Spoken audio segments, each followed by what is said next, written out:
செங்கல்பட்டு மாவட்டம் மதுராந்தகத்தில் நாளை நடைபெறவுள்ள தேசிய ஜனநாயக கூட்டணியின் பொதுக்கூட்டத்தில் பங்கேற்க பிரதமர் மோடி வருகை தரும் நிலையில் 3500க்கும் மேற்பட்ட போலீசார் பாதுகாப்பு பணியில் ஈடுபட உள்ளதாகவும் 7 அடுக்கு பாதுகாப்பு ஏற்பாடுகள் செய்யப்பட்டுள்ளதாகவும் காவல்துறையினர் தெரிவித்துள்ளனர். இதுகுறித்த விவரங்களோடு இணைகிறார் நம்முடைய செய்தியாளர் அருண்குமார். நாளை தினம் பிரதமர் மோடி தமிழகம் வருகிறார். அங்கு என்னென்ன பாதுகாப்பு ஏற்பாடுகள் செய்யப்பட்டிருக்கிறது? முழு விவரங்கள். வணக்கம். செங்கல்பட்டு மாவட்டம் மதுராந்தகத்தில் நாளை தேசிய ஜனநாயக கூட்டணி சார்பில் பொதுக்கூட்டமானது நடைபெற உள்ளது. இந்த பொதுக்கூட்டத்தில் பாரத பிரதமர் நரேந்திர மோடி அவர்கள் கலந்து கொண்டு சிறப்புரையாற்ற உள்ளார். இந்த பொதுக்கூட்டத்தில் ஏற்பாடுகள் பணிகள் தீவிரமாக தற்போது நடைபெற்று வருகிறது. மதுராந்தகத்தில் சுமார் 37 ஏக்கர் பரப்பளவில் பாரத பிரதமர் நரேந்திர மோடி அவர்கள் கலந்து கொண்டு பொதுக்கூட்டமானது நடைபெற உள்ளது.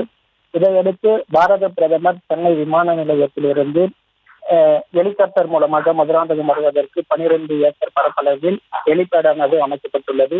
இந்த பிரம்மாண்ட பொதுக்கூட்டத்தில் கூட்டணி கட்சிகளான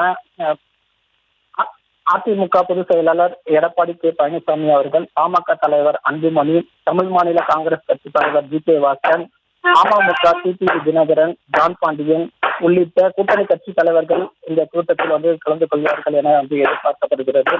இதற்கான பிரதமர் நரேந்திர மோடி சிறப்பு பாதுகாப்பு பிரிவு அதிகாரிகள் மற்றும் தமிழக காவல்துறை பாதுகாப்பு ஏற்பாடுகள் தீவிரமாக பகுதியில் நடைபெற்று வருகிறது.